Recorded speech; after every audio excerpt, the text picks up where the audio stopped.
coming sooner or later. The leaves aren't quite turning yet. That was up in the Utica area, and this is on the way back.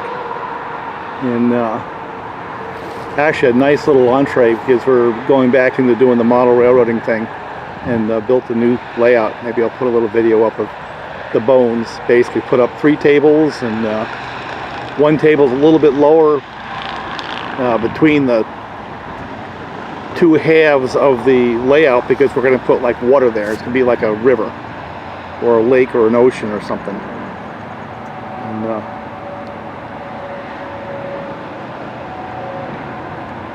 I got a couple of old Alcos again. I got some more of those. I like those old things. But I'm going to focus on 027 instead of O because they're a little bit smaller and they fit the layout a little bit better for me. You know what I'm saying? The O's are just big. You've got to have a lot of space and a really fancy layout in order to highlight the O gauge, especially when they're more prototypical, the longer cars and everything like that. Well, the old 027 Line L, my God, they sold them with a little dinky oval, you know, and they work. And the 27-inch radius curves and all that. So that's what I had as a kid. And oh, here comes the train. That's what I'm going to stick with.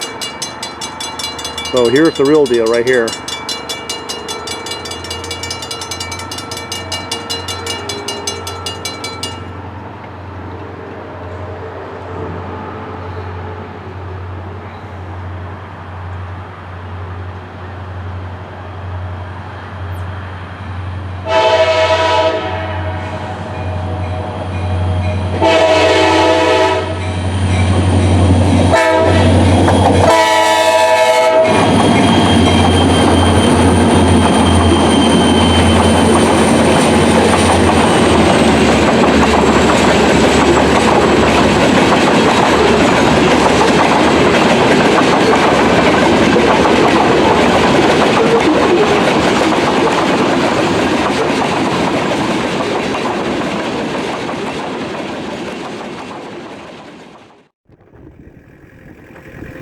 Well, got another 8.5 tons on that little beast, and kind of hacked a little swale around to here to generate some dirt, and then made a pad right there for that shed back there. Now I'm just kind of back dragging and compacting this before I dump the gravel in. Well, it came out nice. Little truck ran good, can't complain. And now I gotta spread it out in this pad. Now the rest we can do with a rake, I think. Get it laid out a little bit and then set that building. But not most of it down.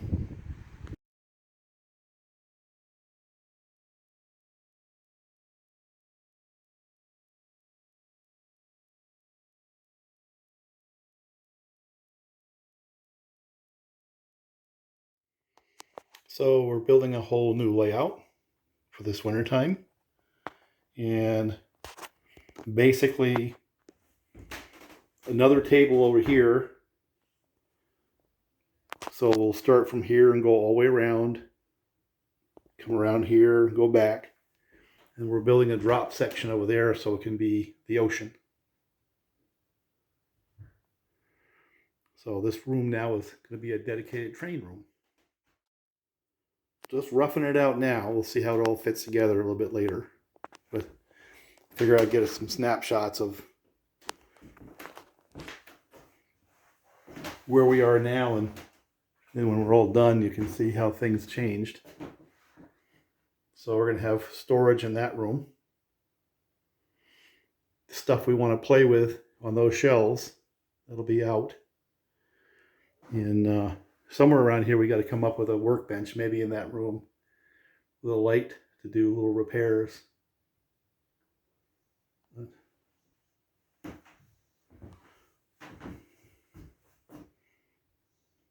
Got the Tiger, and got a bunch more of this stuff right here. You know, so we start, well, But I'm not going to do a lot of elevation changes on this one. We'll do some, but not a lot. You know, we might put a 2-foot line around here, just a straight end to end, you know, where it's not a loop. It's just like for trolleys to go back and forth on, something like that, possibly. But we will see. But you got to start out with a foundation, and that's what we're doing today.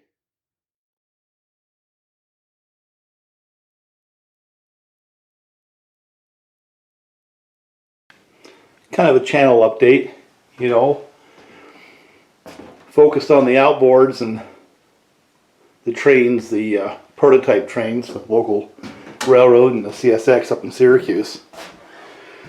So we tore down the other layout, right? We had that helix, kind of a, how much can you put on a 4x8 piece of plywood? That was his kind of focus. And kind of figured we'd want to grow a little bit, but have a larger tapestry to paint, you know, a picture of trains on. So that's a 4x8 right here. There's no one over there. And then that's going to be kind of like a river or an ocean or a lake. So it'll be all trestles across that area. And this is a 3x8 right here.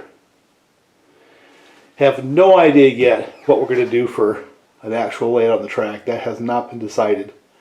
I'm going to put together this kind of a double loop deal just so I have something to test trains on, because I got some projects. I showed some of them in my prior video, right? The Alcos. Well, in another one of those possible fits of stupidity, I spent $150 on this stuff right here. And it's funny because I had planned just to go out and get a pair of these Alcos. And what I was looking for was another Magna Traction Pullmore, really, right? I don't care what condition it is, I'll make it work as long as it's not too loose. And this one here pretty much is typical. And I think I can make it run. It's got an E-unit. It's pretty much the same basic chassis that I had with my New Haven 232s, except for this one actually has a front hook, right? So it was something different. That's hand painted. That's not a Lionel paint job at all. That's someone else's interpretation. But for $100, I was going to get that in a few cars. What I was looking for was a shell. And this is kind of a B unit that somebody stuck a unit cab on. And look at that thing. But I think this set right here might end up with that Delaware Hudson set of shells. You know, the reason why the guy was getting rid of it, obviously, is you can't really do much of that. That's pretty much killed. And but along with this junk, got this transformer. Now I cracked it open. It actually looks inside pretty good. And someone cut the cord, which means it had a problem. And what I did see was the circuit breaker was pretty much beat. So that'll give us a project. And this is a bridge. And it's all there in the box. So that came with that same $150.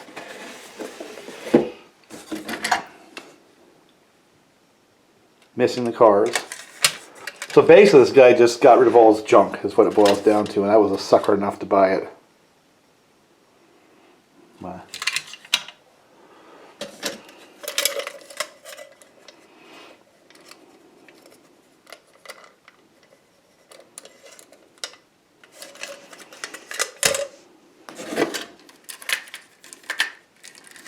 Another one of these. The plastic trucks.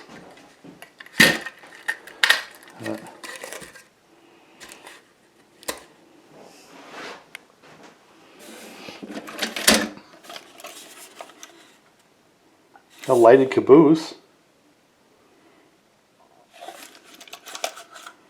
Let's see if that works.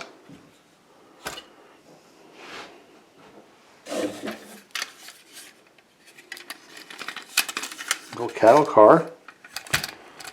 Looks like it's all right. I don't know how complete it is. I don't know if there's any stuff that came in there, but it looks to me like it's in pretty decent shape.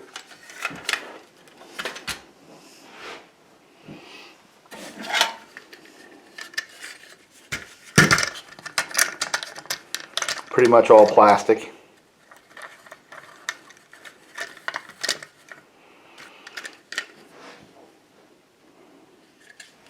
Right?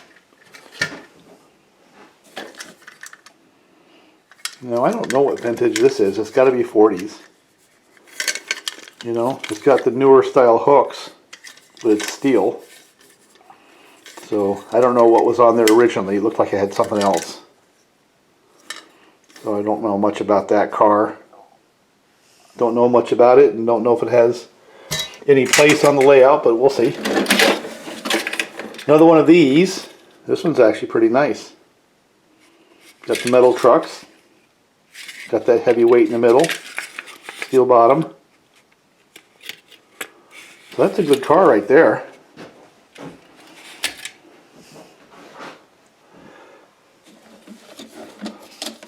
I don't know what that was. Probably a log car of some kind. It no longer has its workings, I don't believe. Weyerhaeuser Timber.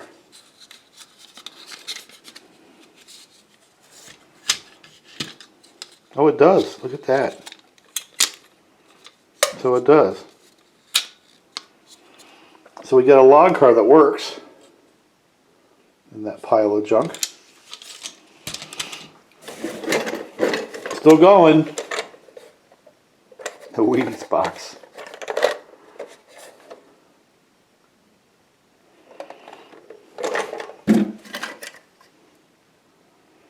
Those goofy hooks, I'll have to get rid of them.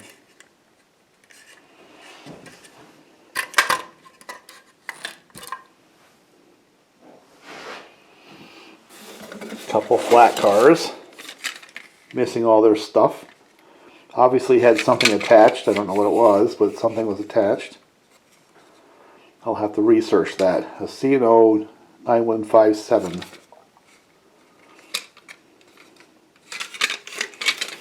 Another flat car. Missing a bunch of its bits and pieces.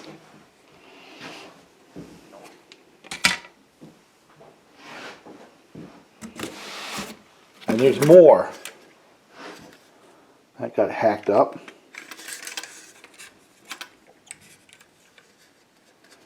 That's a Marks. Look at that. That's a Marks. With the Marks couplers. So maybe I'll donate this to D.A. Griffin or someone like that who likes these things. And then, to top it off, a little Scout.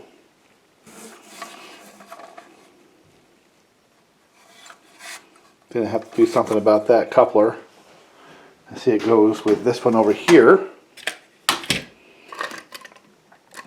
Right? So maybe what I'll do is set it up where I have a standard coupler on this side and right here make that one, and that way I can at least use them.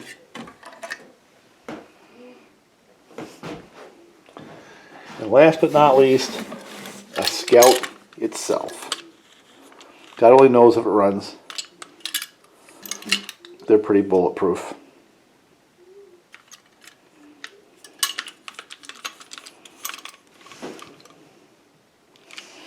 So that's what we got for 150 bucks. When I went out to spend $100 looking for some cars in one of these Magna Traction powered trucks. Got this poor thing. Not sure if I can salvage that. Got that screw going right through. Zip.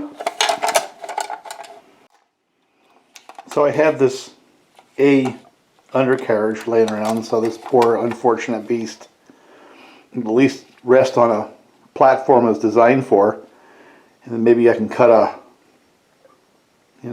front off another Alco and epoxy it on there, and that'll match up with one of my powered A, powered B units. So maybe we can salvage this one. Needs a horn. Got the right decals. So that'll be a project. And this is what came out from underneath it. This was a B. You know what I'm going to do with this one right here. This one is pretty rough. So what I'm going to do is I'm going to cut the back off and braze on a back from a powered A and make myself another powered B unit. That's what's going to happen here. So actually that $100 did yield me some useful raw material. That, I don't have any trouble hacking that thing up. And this one right here, that shell's probably going to go away. I want to have a Boston and Maine shell or something else. Maybe what's going to happen is, I don't know, they're over here somewhere. Got some shells. But all this is going to happen this winter time.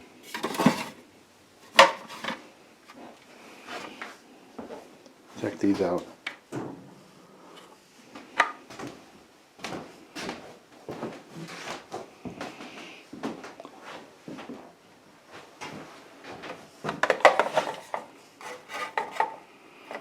Maybe what happens is this guy here goes on that one. If I can get that chassis to work. And this is the shell that goes on this one right here. You know, make it a powered B. That might be fun. How about that shell? That looks a lot nicer, doesn't it? Of course, that's an 80-20, so it should have the MPC era truck, and this has got the old Magna traction. But maybe that'll be an option. Either that shell or that one. If I put that shell on there, I've got to get rid of the hook. Or I need to cut a slot. And, I'd rather keep the Delaware Hudson original though. So this one needs a reason to exist. And I need to figure out how to make that right. You know, that front section. Leave it a dummy, but it's got the right decals and they're hard to come by. So, start digging through the junk pile and start putting stuff together. When the snow starts flying and I want to be doing inside stuff, these projects are going to come to the front. I do believe I can get this transformer running. I think it needs a cord, obviously, because it's been cut, but it also needs a circuit breaker. It looks to me like the core on the inside is pretty clean. I had it apart. I might have to do some rewiring in there, but that'll be a video, right? Find some little cars for this. You know? Donate this to somebody who likes marks. This is a heavy little beast right here.